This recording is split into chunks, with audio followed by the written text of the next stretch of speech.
માલિકી ઉત્પાદન જે સાધન, જે વસ્તુનું ઉત્પાદન થશે એનો માલિક કોણ? તો કે સરકાર. અર્થતંત્રમાં એટલે કે બજારની અંદર, અર્થતંત્ર એટલે બજારની અંદર આર્થિક નિર્ણયો એટલે કે નાણાકીય દ્રષ્ટિના નિર્ણયો, પૈસાના નિર્ણયો કોણ લેશે? તો કે રાજ્ય.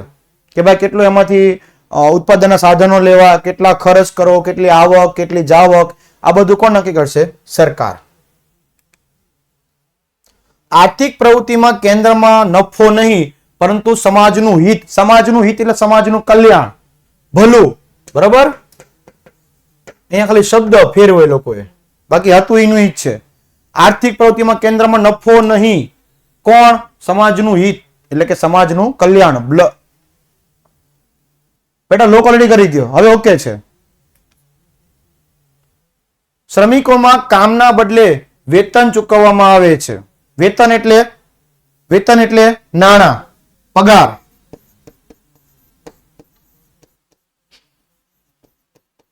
રેડી? કામ કરે, કામના બદલામાં એટલે જે શ્રમિકો કામ કરશે, શ્રમિકો એટલે મજૂરો, બરાબર, કારીગરો, બંને એક જે કામ કરશે એના બદલામાં એને નાણાં એટલે કે પગાર આપવામાં આવશે, એવું કહે છે આમાં. ચલો, ત્યારબાદ સમાજવાદી પદ્ધતિના લાભ.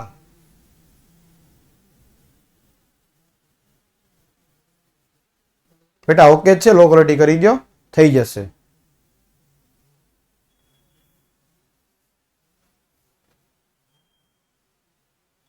ઓકે છે કે બ્લર છે? ચાલો આગળ જઈએ. હવે સમાજવાદી પદ્ધતિના લાભ, બરાબર, શું છે? તો કે સમાજની જરૂરિયાત મુજબ, સમાજની એટલે વ્યક્તિ જેવું ઈચ્છે એવું જ ઉત્પાદન થાય છે. એટલે વ્યક્તિની જેવી ઈચ્છા છે કે મને એમ થાય સાહેબ કે શિક્ષણમાં વસ્તુ સારી મળે તો સારું, પછી જીવન જરૂરિયાતો કારખાના ઉત્પન્ન થાય તો વધારે સારું, એવી વસ્તુ થાય છે. એટલે એનો મતલબ એવો થાય કે બિનજરૂરી કે મોજ શોખની વસ્તુનું ઉત્પાદન થતું નથી. એ અડધો વાક્ય લખી નાખીએ આપણે કે જે જરૂરિયાત હોય એવી વસ્તુનું ઉત્પાદન થાય છે, જ્યારે બિનજરૂરી કે મોજ શોખની વસ્તુનું ઉત્પાદન થતું નથી. રેડી? ચાલો ફરીથી કહું, સમાજને જેવી જરૂરિયાત છે એવું ઉત્પાદન થાય છે, જ્યારે બિનજરૂરી એટલે કે નકામું, જેની જરૂર નથી એવું, બિનજરૂરી એવી અથવા તો મોજ શોખની વસ્તુનું ઉત્પાદન થતું નથી. આ પદ્ધતિમાં ઉત્પાદનના નિર્ણયો રાજ્યતંત્ર દ્વારા લેવામાં આવતા હોવાથી કુદરતી સંપત્તિનો દુર્વ્યય એટલે કે બગાડ થતો નથી. ઓલામાં તો કે થતો હતો. હવે તમને એક વસ્તુ કહું, આપણે જો હજી 4 મુદ્દા જોઈ લઈએ પછી કહું તમને. આવક અને સંપત્તિની અસમાનતા દૂર થાય છે. ઓલામાં શું હતું? આવક અને અસમાનતા દૂર થતી નથી, એટલે કે ધનિક અને ગરીબ બંને અલગ પડતા નથી, સેમ ઇક્વાલિટી થાય છે. અસમાનતા એટલે કે ભેદભાવ કહેવાય ને. ગ્રાહકોનું શોષણ થતું નથી. ઓલામાં તો કે ગ્રાહકોનું જ્ઞાન ન હોવાથી ગ્રાહકોનું શોષણ થતું હતું. શોષણ એટલે અહીંયા શોષણ એટલે કહેવાય ને કે વ્યક્તિને કિંમત કરતા અનેક ગણો ભાવ લઈ લેવામાં આવે. રેડી? ખોટ જાય, હા ખોટ જાય, કહેવાય ને કે એની પાસે જ્ઞાન ન હોવું હોય તેનું શોષણ થાય. હવે આ ચારે ચાર મુદ્દા એના પરથી એવું લાગે કે સાહેબ આ ચારે ચાર મુદ્દા આવી ગયા? ચારે ચાર મુદ્દા આવી ગયા એવું લાગે છે? હા.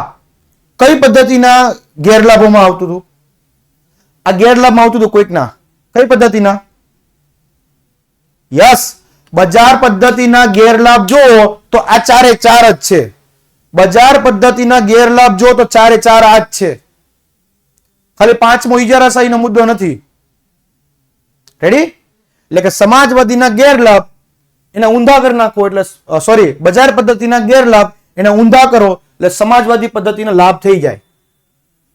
પડી સમજ? એટલે બજાર પદ્ધતિના ગેરલાભ યાદ રાખો એટલે આ આવડી જાય. શોર્ટકટ થઈ ગઈ? શોર્ટકટ થઈ ગઈ? યસ. ચાલો, સમાજવાદી પદ્ધતિની મર્યાદાઓ એટલે ખામી શું કહે છે? તો કે સમાન વહેંચણી છે અને સામાજિક કલ્યાણ એના ઉમદા ધ્યેયો છે. બરાબર? ધ્યેય એટલે ગોલ, ટાર્ગેટ છે. સમાજવાદી પદ્ધતિમાં આપણે કેટલીક ખામીઓ દર્શાવી છે. તો કે પહેલું, ઉત્પાદનના સાધનની માલિકી રાજ્યની હોવાથી ઉત્પાદનમાં વધારવા માટે પ્રોત્સાહન મળતું નથી. કોઈ ગોલ જ નથી, કોઈ હરીફાઈ જ નથી. તો આપણે સ્પર્ધામાં આગળ જઈ શકીએ? ના. સ્પર્ધા હોય તો આપણને એમ થાય લાઈન આપણે આગળ મહેનત કરીએ, આપણે આગળ મહેનત કરીએ. અહીંયા કઈ સ્પર્ધા જ નથી. રેડી? ચલો. થશે, જોયું જશે, પછી ક્યારે કરશું, એવું બધું થાય. સ્પર્ધા કે હરીફાઈનો અભાવ ન હોવાને કારણે અર્થતંત્રમાં નવા સંશોધનને વેગ મળતો નથી. એટલે નવું ક્રિએટિવિટી કે કંઈક નવું લાવીએ, બજારમાં કંઈક સારું કરીએ, એવી કોઈ ભાવના આમાં જોવા મળતી નથી. બરાબર? આમાં કોઈ અલગ સરખી ભાવના હોતી નથી. આ પદ્ધતિમાં વ્યક્તિગત સ્વાતંત્ર્ય જળવાતું નથી.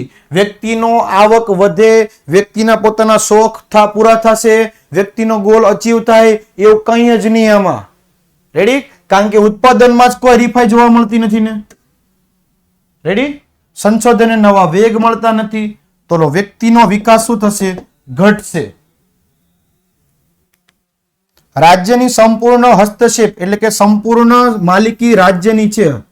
એના કારણે અમલદારશાહીનો સત્તા હોય તેવું તેનો ભય ઉભો થાય છે. જો અમલદારશાહીનો મિનિંગ શું થાય પહેલા એ સમજીએ. તો કે સરકારી અમલદારોની સત્તા હોય તેવું રાજ્ય. એટલે કે અમુક જે સરકારી ઓફિસો હોય ને એમાંનું રાજ કોનું? તો કે સરકારી અધિકારીનું. આપણે એમ કહીએ કે સાહેબ સાહેબ સાહેબ આ એક કાગળ છે, આના પર સહી કરી દેજો ને. એક કાગળ છે, એમાં પર સહી કરી દેજો ને. તો એ શું કરશે? મૂકીને જા, કાલે લઈ જાજે. જે સાઇન ને કરતા ખાલી 1, 3, 4 સેકન્ડ થાય, બરાબર? એ સાઇન માટે એમ કે આપણને કાલ આવજે. એટલે અમલદારશાહી કહેવાય. એક પ્રકારનું કહેવાય ને કે પોતાનું વર્ચસ્વ જાહેર કરે. એટલે કે રાજ્યની જ્યાં જ્યાં માલિકી હશે ત્યાં અમલદારશાહીનો ભય એટલે ડર. મારો ભયલો છે ઈ નહીં હો, આ મારો ભાઈ છે ઈ નહીં. ભય એટલે ડર. કેમ? તો કે સરકાર પાસે સત્તા છે. તમે જોજો. અને આપણે ઘણી વાર જતા હોય ને કે સાહેબ આટલું કરવાનું છે, બરાબર? આ સાઇન કરવાની છે. અને ધીમે રહીને એમ કે સાહેબ મીઠાઈનું બોક્સ નીચે છે. તો કે લાઈ જલ્દી કરી દો, લાઈ ફટાફટ કરી દો. રેડી? એટલે અમલદારશાહીનો ભય આ બાબતમાં જોવા મળે છે. બરાબર? ચાલ. બધા એવા નથી હોતા, પણ હજી ને કંઈક અંશે જોવા મળે છે. ચાલ. એટલા માટે સરકાર તમે જો હવે છે ને મોટા ભાગની બધી પદ્ધતિ ઓનલાઈન કરી નાખી. ટોકન ઓનલાઈન લેવાનું, કામ એ બધું ઓનલાઈન કરવાનું.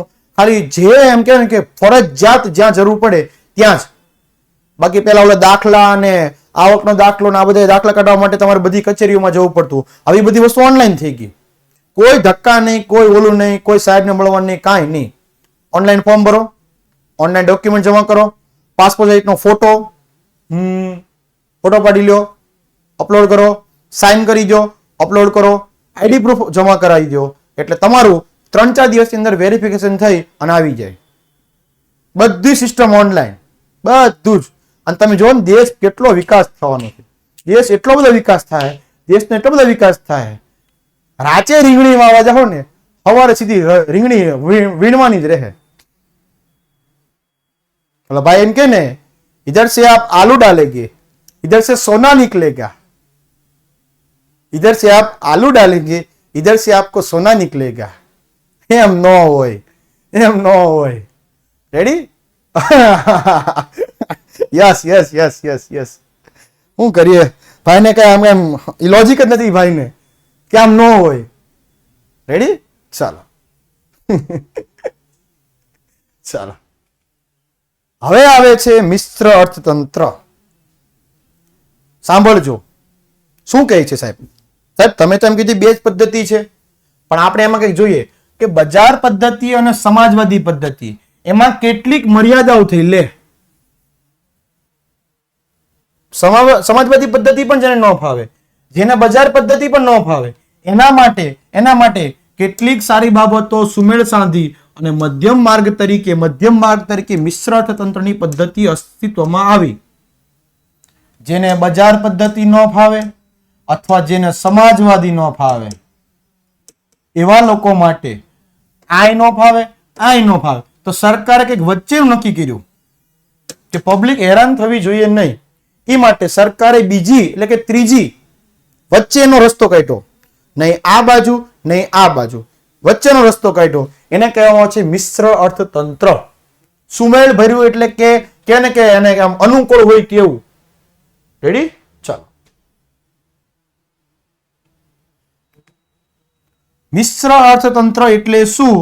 તો કે એવી આર્થિક પદ્ધતિ કે જેમાં જાહેર એટલે કે સરકારી કે ખાનગી ક્ષેત્રનું સહઅસ્તિત્વ હોય અને આ બંને ક્ષેત્રો એકબીજાના હરીફ નહીં એટલે કે સ્પર્ધાત્મક નથી. હરીફ એટલે સ્પર્ધાત્મક નથી, પરંતુ પૂરક બનીને રહે એટલે એકબીજાનો સાથ આપીને રહેશે. પૂરક એટલે એકબીજાનો સાથ આપીને રહેશે. બજારવાદી પદ્ધતિ એક પદ્ધતિ છે, સમાજવાદી એક પદ્ધતિ છે. પણ જે પદ્ધતિ અહીંયા પણ સફળ ન ગઈ, આમાં પણ સફળ ન ગઈ, એવા લોકો માટે મિશ્ર અર્થતંત્ર છે.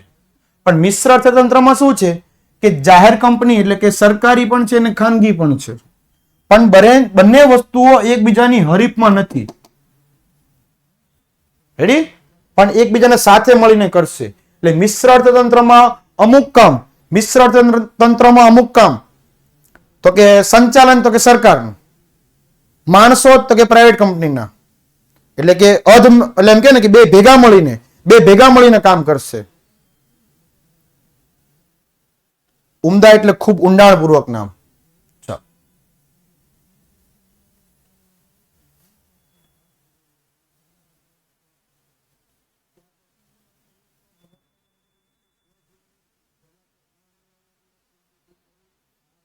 એકબીજાના પૂરક છે એટલે સાથી છે. બરાબર? ચાલો. મિશ્ર અર્થતંત્રના લક્ષણો.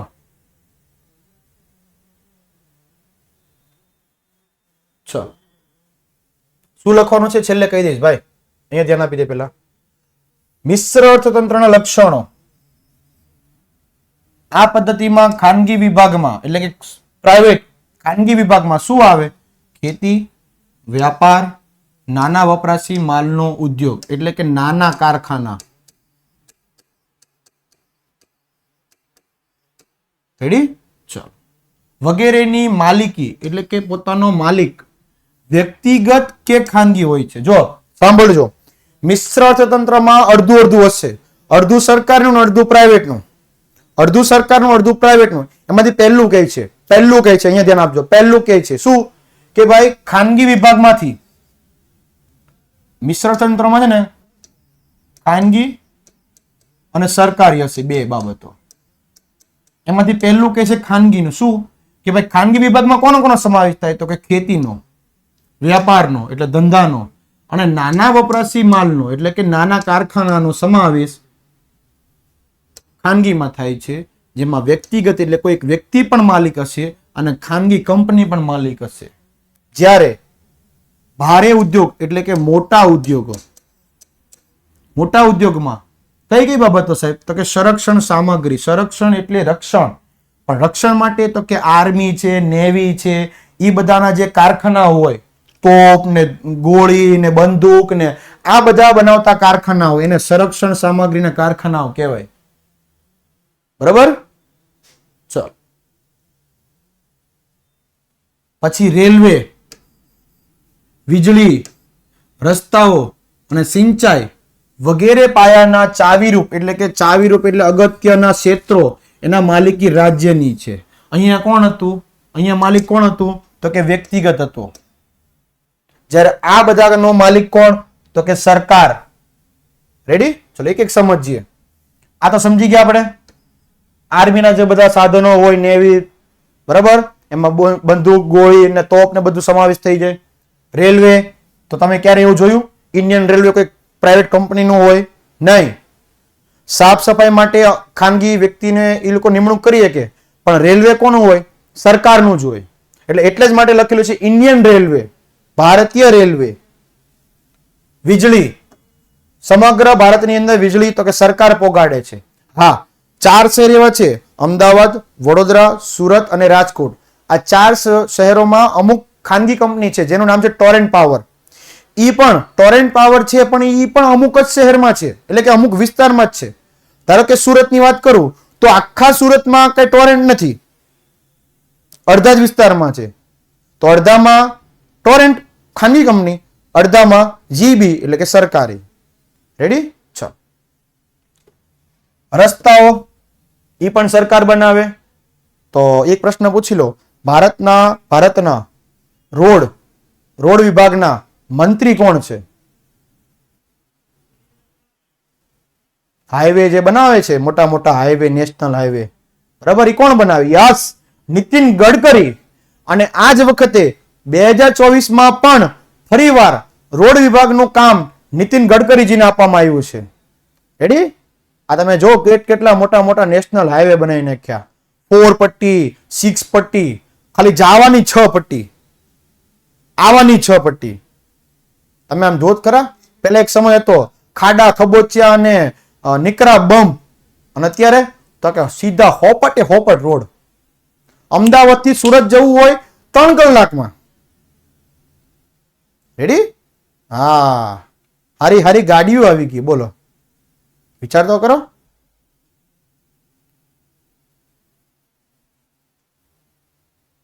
હા, બસ. સિંચાઈ એટલે પાણીની સગવડો, આ બધા જ ક્ષેત્રો કેવા કહેવાય? ચાવીરૂપ કહેવાય. ચાવીરૂપ એટલે અગત્યના ક્ષેત્રો કહેવાય. બરાબર? જેનો માલિક કોણ? તો કે સરકાર. આ પદ્ધતિમાં બજાર સંપૂર્ણપણે સ્વતંત્ર હોતા નથી. સરકાર દ્વારા જુદી જુદી રીતે અંકુશ મુકાતા હોય છે. અંકુશ એટલે કે નિયંત્રણ. રેડી? જેમાં સમાજમાં અનિચ્છનીય એટલે કે ખરાબ વર્તન, વસ્તુઓનું ઉત્પાદન થતું અટકાવવા તેના પર રાજ્ય દ્વારા ઊંચા કરવેરા નાખવામાં આવે છે. ચલો સમજીએ આ વાક્ય શું કહે છે. સમાજમાં અનિચ્છનીય વસ્તુઓ, તમાકુ છે કે કોઈ માદક દ્રવ્યો છે, આ બધી વસ્તુ અનિચ્છનીય વસ્તુઓ કહેવાય. હવે એનું ઉત્પાદન અટકાવવા માટે કે પ્રોડક્શન ઓછું થાય એ માટે સરકાર શું કરશે? તો કે ઊંચા કરવેરા. કરવેરા એટલે ટેક્સ નાખી દે છે. ટેક્સ તો ખરો, પણ કેવો? વધારે પડતો. 28% જીએસટી. તમાકુની વસ્તુ પર 28% જીએસટી. બરાબર? અમુક ઓલી કહેવાય ને ખાણીપીણીની વસ્તુઓ પર 18% જીએસટી. ચાલો, તમે જમો હોટલનું બિલ તમે જુઓ ને તો તમને ખબર પડશે હોટલમાં નીચે 18% બિલ હશે જ. ટેક્સ ને પાછો રેટ હોય હો, 5%, 12%, 18%, 28%. એમાં તો પાછો 2 ભાગ પડે, કેન્દ્ર સરકાર, રાજ્ય સરકાર, એટલે 2.5 થઈ જાય. અહીંયા 2, અહીંયા 2, અહીંયા 2, એટલે આના 6 થઈ જાય પાછા. આના તો કે 9 થઈ જાય, આના તો કે 14 થઈ જાય.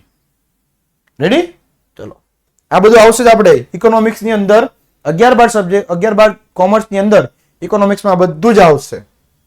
એટલે જે વસ્તુ પર અનિચ્છનીય વસ્તુ હોય ત્યાં સરકાર પોતાનું શું વધારી દે? ઉત્પાદનમાં વધારો કરી દેશે, એમાં એટલે કરવેરા નાખી દેશે એમ કહે છે. તો આવી જ રીતે પછાત વિસ્તારોમાં ઉદ્યોગો સ્થાપવા માટે રાજ્ય દ્વારા સબસિડી આપવામાં આવશે અથવા કરવેરામાં રાહત આપશે. બરાબર? જેવા પ્રોત્સાહન આપવામાં આવશે. ચલો પહેલા જોઈએ સબસિડી એટલે શું. ધારો કે 1 લાખ રૂપિયાની વસ્તુ હોય તો એમાં 60,000 રૂપિયા તમારે ચૂકવવાના, જ્યારે 40,000 રૂપિયા સરકાર ચૂકવશે. અને આ 40,000 રૂપિયાની સરકાર સબસિડી આપશે. સબસિડી એટલે રાહત. આપણે જે એલપીજી સિલિન્ડરનો બોટલ આવે છે એ આવે છે તો 800 રૂપિયાનો, આપણે 800 રૂપિયા ચૂકવી પણ દઈએ છીએ. 2-3 મહિના પછી સરકાર આપણા ખાતામાં 200 કે 300 રૂપિયા જમા કરે છે. તો જે જમા કરીને એને સબસિડી કહેવાય. આ સોલારમાં પણ એવું છે. અત્યારે સોલાર પેનલ, ઘરે ઉપર સોલાર પેનલ મુકાવો ને તો જેટલાની થાય ને એનાથી અમુક ટકા, 40% લેકે સરકાર ચૂકવે, 60% તમારે ચૂકવવાની. રેડી? ચાલો, પછી કરવેરામાં રાહત એટલે ટેક્સમાંથી રાહત. કરવેરામાંથી રાહત એટલે ટેક્સમાંથી રાહત. મિશ્ર અર્થતંત્ર એક એવી આર્થિક પદ્ધતિ છે જેમાં આર્થિક નિર્ણયો પ્રક્રિયા આર્થિક આયોજનને મુખ્ય સ્થાન આપવામાં આવે છે. તે માટે ખાનગી અને જાહેર સાહસોનું સહ અસ્તિત્વ સ્વીકારવામાં આવ્યું છે. રેડી? બે ક્ષેત્ર, એક ખાનગી અને એક જાહેર. આ પદ્ધતિમાં અંકુશ અને નિયંત્રણ, દેખરેખ, અંકુશ એટલે દેખરેખ અને નિયંત્રણો હોવાથી નિયંત્રણ આર્થિક પદ્ધતિ તરીકે ઓળખવામાં આવે છે.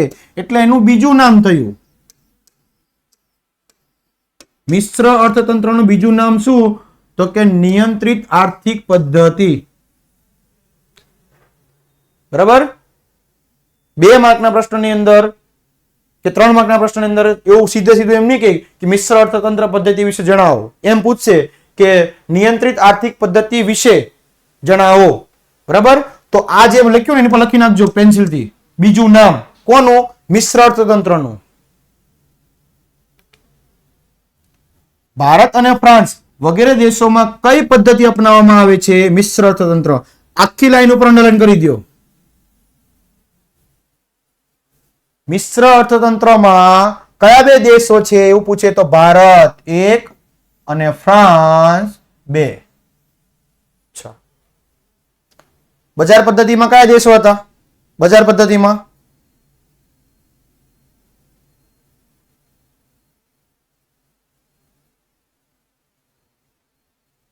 અમેરિકા ને જાપાન. ચાલો, તો આ મિશ્ર અર્થતંત્રમાં ભારત અને ફ્રાન્સ. યાદ રાખો કે આર્થિક નિર્ણયો અને ઉત્પાદનના સાધનની ફાળવણી માટે બજાર પદ્ધતિ, સમાજવાદી પદ્ધતિ અને મિશ્ર અર્થતંત્રનો અભ્યાસ આપણે કર્યો છે. પરંતુ આજે વિશ્વના કોઈ પણ દેશમાં સંપૂર્ણપણે એટલે 100% બજાર પદ્ધતિ કે 100% સમાજવાદી પદ્ધતિ અમલમાં નથી. કોઈ એવો દેશ નથી કે જ્યાં સમાજવાદી હોય, કોઈ એવો દેશ નથી કે જ્યાં બજારવાદી પદ્ધતિ હોય. બંને પદ્ધતિ પોતાનું વિશિષ્ટ સ્વરૂપ ગુમાવી મિશ્ર અર્થતંત્રમાં ભળી જાય છે. આ માત્ર યાદ રાખવા માટેનું છે, લખવાનું નથી કે નથી કઈ પૂછાતું. રેડી? એટલે કે મિશ્ર તંત્રમાં ભળી ગઈ. જે દેશને બજાર પદ્ધતિમાં ન જોડાવું હોય, જે દેશને સમાજવાદીમાં ન જોડાવું હોય, એવા દેશો કોની હારે ભળી ગયા? તો કે મિશ્ર અર્થતંત્રમાં ભળી ગયા. બજાર પદ્ધતિમાં આજે આયોજન અને રાજ્યનું નિયંત્રણ જોવા મળે છે, જ્યારે સમાજવાદી પદ્ધતિમાં પણ આર્થિક છૂટછાટો એટલે કે અમુક બાંધછોડ જોવા મળે છે અને આર્થિક ઉદારતાની અસર પણ જોવા મળી છે. બરાબર? પણ આ મિશ્ર અર્થતંત્રમાં પણ અમુક ખામીઓ જોવા મળી. વાહ સાહેબ, બજાર પદ્ધતિમાં અમુક ખામીઓ, સમાજવાદીમાં અમુક ખામીઓ, આમાં અમુક ખામીઓ. હા, જે વસ્તુના ફાયદા હોય એ વસ્તુના ગેરફાયદા હોય. બરાબર? ચાલો,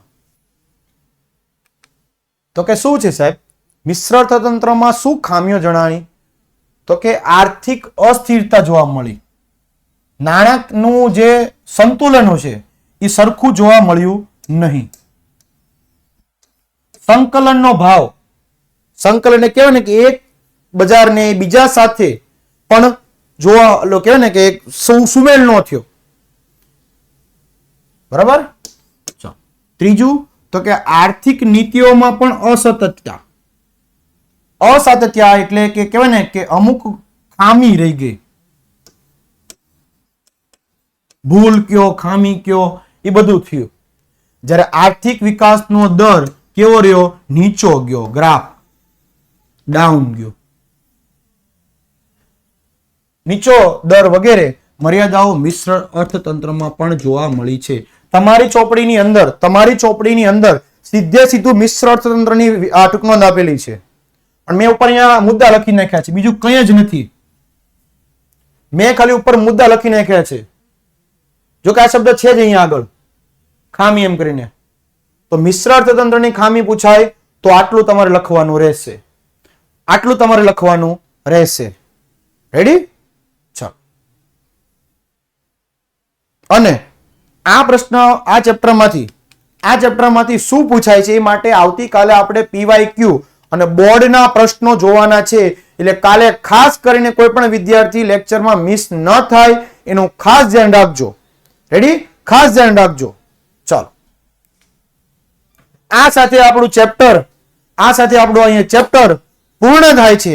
બોલ સત્યનારાયણ ભગવાન કી જય. અધ્યાય 3 સંપૂર્ણ. બરાબર? ચલો, આપણે 3 ચેપ્ટર સરસ મજાની રીતે અહીંયા પૂર્ણ થાય છે. અને ઈ પહેલા ડીપીપી આપી દઈશું, જોઈ લેવાનું. આવતા લેક્ચરની અંદર PYQ અને બોર્ડ ક્વેશ્ચન્સ બંને જોવાના રહેશે. અને ઈ પહેલા એક સરસ મજાની વાત કરતો જાવ. કાલે બધા જોડાઈ જજો અને લેક્ચરમાં પણ આવી રહેજો. વાલા ડાયડા મિત્રો થઈને બધા ફટાફટ જોડાઈ જજો. અને ઈ પહેલા એક સરસ મજાનો પોલની આન્સર આપતા જજો.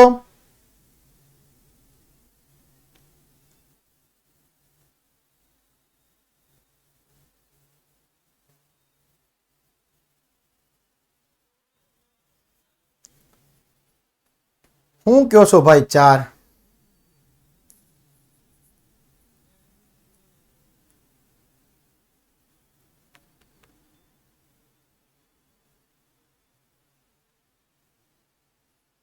બધા જ વિદ્યાર્થી મિત્રો ફટાફટાનો જવાબ આપી દેજો. હા, ને સત્યનારાયણ ભગવાનની જય. હા, 4 ચેપ્ટર. ચાલો, પહેલું, બીજું, 8 અને 14 આપણે 4 ચેપ્ટર પૂરા થયા. ઓકે. હા, સમજાણું. અને હા ભાઈ, પહેલું, બીજું, 8મું અને 14મું 4 ચેપ્ટર પૂરા થયા મારા વાલા. મારી ભૂલ થઈ ગઈ મારા વાલા. ઓકે, અને મળીએ છીએ આવતા લેક્ચરની અંદર. ત્યાં સુધી રજા લઉં. જય હિન્દ, જય ભારત, ભારત માતા કી જય, વંદે માતરમ, જય જય ગરવી ગુજરાત. Bye, take care. ચાલો, અને હા, આવતીકાલે એટલે ગઈકાલે આપણો ફાધર ડે ગયો અને ફાધર ડે માટે એક સરસ મજાની કવિતા. पिता रोटी है कपड़ा है मकान है, पिता रोटी है कपड़ा है मकान है, पिता नन्हे से बड़े परिंदे का आसमान है, पिता है तो घर में 55 राज है, पिता से माँ की चूड़ी बिंदी और सुहाग है, पिता है तो सपने अपने हैं, पिता है तो सपने अपने हैं, पिता है तो बाजार के सब खिलौने अपने हैं. बराबर? એટલે મા માટે તો ઘણું બધું લખવાનું સાહેબ, પિતા માટે બહુ ઓછું લખાણું હોય છે. બરાબર? અને પિતા છે ને જટ દઈને આપણને કહે ને કે વાલ નથી કરતા હોતા. અને પપ્પા માટે આમ તો કોઈ દિવસ ન હોવો જોઈએ, પપ્પાનો ખાલી અનુભવ હોવો જોઈએ. આમ ખાલી આમ આંખ કાઢે તો આપણે આમ કે ને દેખાઈ જાય, હરખા વ્યવસ્થિત થઈ જાય. બરાબર? એટલે પિતા માટે તો કોઈ દિવસ નથી, પણ પિતા થકી જ આપણો દિવસ છે. પિતા માટે કોઈ દિવસ ન હોય, પણ પિતા થકી જ આપણે હોઈએ છીએ. રેડી? એટલે પિતાને ખૂબ પ્રેમ કરજો, માતાને ખૂબ પ્રેમ કરજો. અને વાલા વિદ્યાર્થી મિત્રો બનીને ફરી પાછા મળી છે. ત્યાં સુધી રજા લઉં છું. જય હિન્દ, જય ભારત, ભારત માતા કી જય, વંદે માતરમ, જય જય ગરવી ગુજરાત.